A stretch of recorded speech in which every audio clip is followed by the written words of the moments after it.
For 40 years, Intel had one of the widest moats in business history. It designed the world's best chips, and it manufactured them itself, better than anyone else on Earth. Then the moat broke. And here's the remarkable thing. You could watch it break in public, one annual report at a time. This is Intel's fall, told in its own words, from its own filings. Start in the 2019 annual report, Intel at full confidence. Unlike nearly every rival, Intel didn't outsource its manufacturing. The 10K called that the whole point. Design and manufacturing under one roof, writing Moore's Law. This wasn't marketing copy on a website. This was the company's sworn description of its own advantage, filed with the SEC. And the numbers backed the swagger.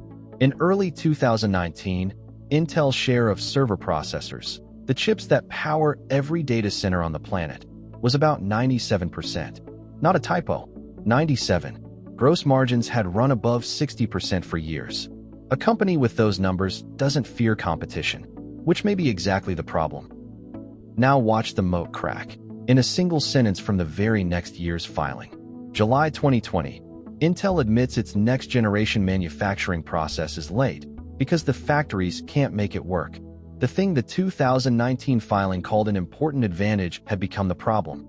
For a company whose moat was manufacturing, this sentence was the whole ballgame. While Intel's factories stumbled, AMD, which had bet everything on outsourcing its manufacturing to TSMC, walked through the open gate. Watch the server market, Intel's crown jewel.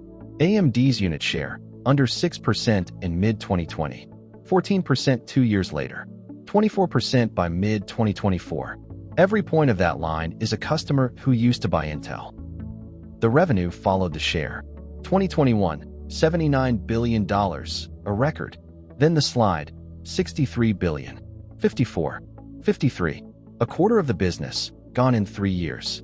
These aren't analyst estimates. They're the audited numbers from Intel's own income statements. But revenue understates what broke. The real story is gross margin, the direct measure of pricing power, which is to say, of the moat itself.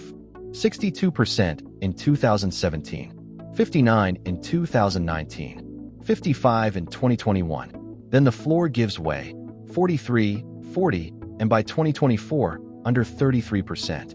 Intel was cutting prices to defend share with products its own factories struggled to deliver. A moat, drawn as a line chart, draining. And in 2024, the bottom, a net loss of $18.8 billion. Intel's first annual loss since 1986. 38 years of unbroken profitability ended. Negative $4.38 per share, printed in the same document series that once described an unassailable advantage. The 2024 filing reads like tree-off. The dividend, suspended, starting Q4 2024, and Intel's agreement with the government under the CHIPS Act actually prohibits paying one for 2 years. The workforce, cut by roughly 15%. Factory projects in Europe, canceled. Every line item that once signaled invincibility, walked back in plain regulatory language. And then, buried in the restructuring section, the 8 words that concede everything. Read them slowly. You cannot return to something you still have. In 2019, competitiveness was an advantage Intel possessed. By 2024, it was a destination Intel was trying to reach. The moat didn't vanish in a crash, it drained one adjective at a time. The story isn't over. In 2025, a rescue took shape. A new CEO, Lip-Bu-Tan. The U.S. government converted nearly $9 billion of CHIPS grants into a roughly 10% equity stake. NVIDIA put in $5 billion, SoftBank too.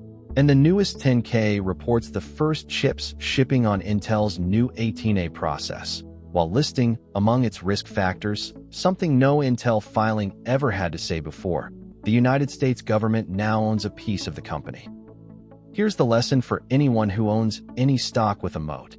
Moats don't break in secret.